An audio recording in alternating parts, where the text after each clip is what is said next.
On January 5, 1066, King Edward the Confessor lay dying. His final, whispered words were ambiguous, leaving the future of England shrouded in uncertainty. With no clear heir, a profound crisis gripped the kingdom. Harold Godwinson, the most powerful earl in England, was swiftly crowned king. His immediate ascent to the throne, just hours after Edward's death, raised immediate questions about its legitimacy in the eyes of powerful rivals. Harold's reign would be tragically brief, a mere 9 months from coronation to a brutal death on the battlefield. This dramatic irony underscores the precariousness of power in 11th century England. Yet England in 1066 was far from a primitive land.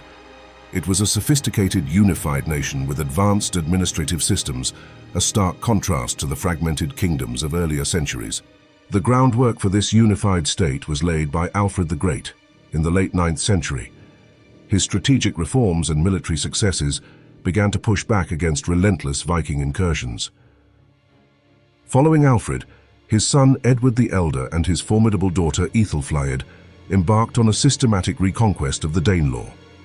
Their joint strategy aimed to reclaim Viking-held territories and unify England under West Saxon rule. Æthelflæd, known as the Lady of the Mercians, was a warrior queen of immense stature. She founded fortified towns known as burhs and personally led armies, proving an exceptional military and political leader. The birth of England as a truly unified realm is often dated to 927 AD. Æthelstan, Edward the Elder's son, captured York, solidifying his control over the entire island and earning recognition as overlord by other British rulers. Æthelstan's reign saw remarkable administrative innovations. He standardized coinage, established a network of sheriffs, codified written laws, and fostered a thriving system of trading towns, laying the foundations of modern governance. A decisive moment came in 937 AD at the Battle of Brunanburh. This monumental victory over a coalition of Scots, Vikings, and Strathclyde Britons cemented English unity and established England as a significant power in Europe. Through these efforts, England transformed from a collection of disparate, often warring, barbarian kingdoms. It emerged as a literate, organized, and increasingly centralized state, a beacon of stability in a turbulent age. This golden age of Anglo-Saxon unity, however, was not to last. It began to unravel with the murder of the young King Edward the Martyr in 978, paving the way for the ineffective reign of Æthelred, often called the Unready. From 980 AD, renewed Viking invasions began to plague England. These were not mere raiding parties but professional armies, led by formidable figures like Sweyn Forkbeard of Denmark and Olaf Tryggvason of Norway. The Battle of Maldon in 991 AD became a poignant symbol of English heroism and tactical misjudgment. The English commander's pride, or offermod, led him to allow the Vikings onto the mainland, resulting in a devastating defeat. In response to these incursions, Æthelred adopted the disastrous policy of Danelaw. Paying vast sums of tribute to the Vikings, inadvertently funded their military expansion and encouraged further attacks. The situation escalated catastrophically with the St. Brice's Day massacre in 1002. Æthelred ordered the killing of all Danes living in England, a brutal act that provoked Sweyn Forkbeard into a full-scale invasion. The Danish conquest of England unfolded between 1013 and 1016. Sweyn Forkbeard initially seized the throne, and upon his death, his son Canute completed the conquest, establishing a new Danish dynasty. Canute's reign from 1016 to 1035 proved surprisingly stable and prosperous.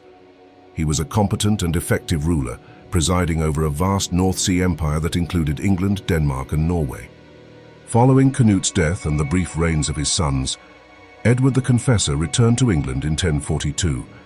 Having spent much of his life in Norman exile, his court soon saw a growing Norman influence, unsettling the English nobility. At the heart of English power stood Earl Godwin of Wessex. He skillfully positioned himself as the most powerful nobleman, effectively becoming a kingmaker and wielding immense influence over the young king. The Godwin family's dominance grew unchecked. They controlled vast earldoms across England, accumulating wealth and military power that often eclipsed that of the king himself. A major confrontation, known as the Godwin Crisis, erupted in 1051-1052.